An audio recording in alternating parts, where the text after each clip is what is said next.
Kėdainiai, Mindaugo gatvė 13, turiu pasiūlymui butą žmonėms nebijantiems pasportuoti. Mindaugo gatvė 13, vaikų žaidimo aikštelė, naujas parkingas, už šito pastato vaikų žaidimo vaikų darželis, šalia mokykla, dar du aplinkui darželį ir mokyklos. Einam į vidų.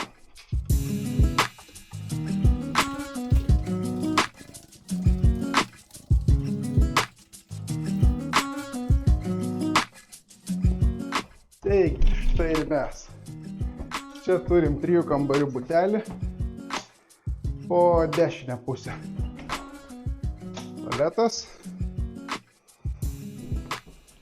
Po dešinę pusę. Dušas. Po dešinę pusę. Virtuvė. Ir nuo įėjimo šiek tiek dešiniau.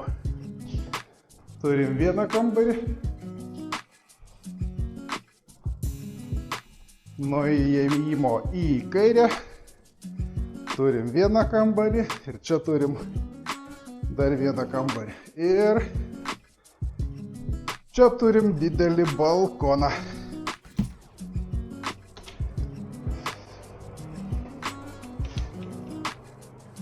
Hop. Po langais turim parkingą. Čia dabar naujai atidarinės Rimi parduotuvė. Už šito 9-aukščio yra Lidlas, Senukai, Maxima, netoli visi prekybos centrai. Ir čia po dešinę matosi yra dar vienas vaikų lopšelis darželis. Taigi, domina šitas butas. Mano telefonas, mano profilė. Skambinat, susitinkam čia. Beje. Šitas butas iki pardavimo yra nuomojamas. Jeigu domina trumpalaikė nuoma, kol tą butą parduosit, irgi galit skambinti. Įleisiu dėl sąlygų, dėl visko susiderinsim.